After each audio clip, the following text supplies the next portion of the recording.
অনেকে বলছেন বিএনপি ক্ষমতা যাওয়ার জন্য ব্যস্ত হয়ে পড়েছে। কোন উপদেষ্টা বলছেন যে এত তাড়া কিসের। তো এত তাড়া তো নয়। শেখ হাসিনা অনেক লম্বা করেছেন, 15 বছর লাগিয়েছে।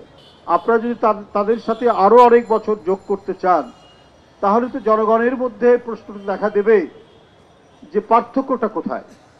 ডক্টর ইউনূস সাহেবের নেতৃত্বাধীন এই অন্তর্বর্তীকালীন সরকার, এই সরকার আরো যে কাজগুলি মানুষের কাছে আস্থার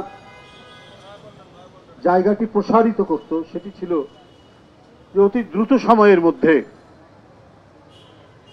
অবাধ সুষ্ঠু নির্বাচন করা।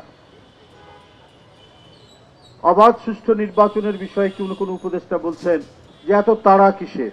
তো এত তাড়া তো নয়। শেখ হাসিনা অনেক লম্বা করেছেন, 15 বছর লাগিয়েছে। আপনারা যদি তাদের সাথে আরো অনেক বছর যোগ করতে চান, তাহলে তো জনগণের মধ্যে প্রশ্নটা দেখা দেবে যে পার্থক্যটা কোথায়। অনেকে বলছেন বিএনপি ক্ষমতা যাওয়ার জন্য ব্যস্ত হয়ে পড়েছে। তো ভোট তো অবাধ সুষ্ঠু নির্বাচন। এখন কে ক্ষমতায় আসবে সেটা তো বলা মুশকিল। এটা তো বিএনপির একার বিষয় না।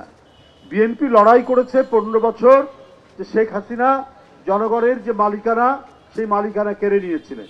অর্থাৎ একটি সরকার গঠন করার ক্ষেত্রে জনগণের যে ক্ষমতা, সেই ক্ষমতা প্রয়োগ করার কোনো সুযোগ ছিল না। কে এমপি হবেন সেটা প্রধানমন্ত্রীর কার্যালয় থেকে ঠিক হতো।